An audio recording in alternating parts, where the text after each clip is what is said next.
Hello football fans. ইউরোয় উড়ছে স্বাগতিক দল জার্মানি। প্রথম ম্যাচে স্কটল্যান্ডকে 5-1 গোলে হারানোর পর জার্মানি কাল হাঙ্গেরিকে পরাজিত করেছে। গ্রুপ এর দ্বিতীয় ম্যাচে জার্মানি হাঙ্গেরিকে পরাজিত করেছে 2-0 গোলে। এই জয়ে 6 পয়েন্ট এবং 6 গোলে এগিয়ে থাকার সুবিধা নিয়ে সবার আগে রাউন্ড অফ 16 নিশ্চিত করেছে জার্মানরা।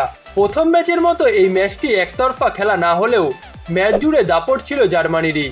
শুরু থেকেই বলের দখল নিজেদের কাছে রেখে হাঙ্গেরিকে চাপে রাখার চেষ্টা করে স্বাগতিকরা।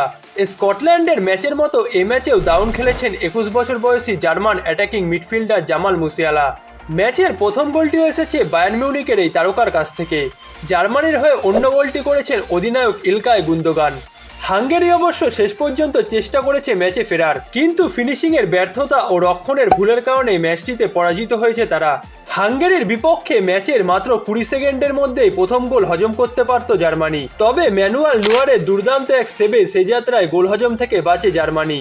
এরপরই অবশ্য ম্যাচের নিয়ন্ত্রণ নেয় জার্মানি। মাঝমাঠ নিজেদের দখলে রেখে আক্রমণে গিয়ে সুযোগ তৈরির চেষ্টা করে জার্মানরা। 6 মিনিটের মাথায় অবশ্য আবারও দারুণ একটি সুযোগ তৈরি করে হাঙ্গেরি, তবে গোল পায়নি তারা। ম্যাচের 22 মিনিটের মাথায় নিজেদের প্রথম গোলটি পায় জার্মানি।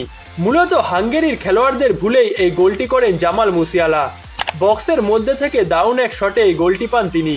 তার কিছুক্ষণ পর অবশ্য অল্পের জন্য সমতা ফেরানো হয়নি হাঙ্গেরির। লিভারপুল মিডফিল্ডার ডমিনিক সোবোসলাইয়ের ফ্রিকিক থেকে নেওয়া দুর্দান্ত শটটি দারুণ দক্ষতায় রুখে দেন গোলরক্ষক নুয়ার। এরপরও অবশ্য ম্যাচের প্রথমার্ধের বাকিটা সময় ও দ্বিতীয়ার্ধেও একের পর এক সুযোগ তৈরি করেছে হাঙ্গেরি, কিন্তু ফিনিশিংয়ের অভাবে ম্যাচটিতে কোনো গোল পায়নি তারা। বারবার গোলের খুব কাছাকাছি গিয়েও হতাশ হতে হয়েছে হাঙ্গেরিকে। অন্যদিকে ম্যাচে 67 মিনিটে দারুণ এক দলীয় আক্রমণ থেকে গোল করে ম্যাচের ভাগ্য নির্ধারণ করে দেন জার্মান অধিনায়ক ইলকাই গুন্দোগান। 2 গোলে পিছিয়ে যাওয়ার পরও অবশ্য হাঙ্গেরি চেষ্টা করেছে ম্যাচে ফেরার, কিন্তু জার্মানির রক্ষণ দেয়ালকে ভাঙতে পারেনি তারা। ফলে হতাশা নিয়ে গ্রুপ পর্ব থেকে বাদ পড়তে হয়েছে হাঙ্গেরিকে। অন্যদিকে কাল আলবেনিয়ার সঙ্গে 2-2 গোলে ড্র করেছে লুকা মদ্রিচের ক্রোয়েশিয়া, যার কারণে ইউরোর গ্রুপ পর্ব থেকে বিদায় নেওয়ার শঙ্কায় আছে লুকা মদ্রিচের দল। ইউরোর প্রথম ম্যাচে স্পেনের কাছে 3-0 গোলে হেরেছিল ক্রোয়েশিয়া। এরপর গতকাল আলবেনিয়ার বিপক্ষে ম্যাচের মাত্র 11 মিনিটেই পিছিয়ে পড়ে ক্রোয়েশিয়া, তবে দ্বিতীয়ার্ধে 2 মিনিটের মধ্যে 2টি গোল দিয়ে ম্যাচে ফেরার আভাস দেয় ক্রোয়েশিয়া, কিন্তু শেষ পর্যন্ত তারা ম্যাচটিতে জিততে পারেনি। ম্যাচের 90 মিনিট পেরোনোর পর অতিরিক্ত সময়ে আলবেনিয়া গোল পরিশোধ করে এই ম্যাচটিতে ড্র নিয়ে মাঠ ছেড়েছে, যার মাধ্যমে ক্রোয়েশিয়া এবারের আসরের গ্রুপ পর্ব থেকে বিদায়ের শঙ্কায় আছে।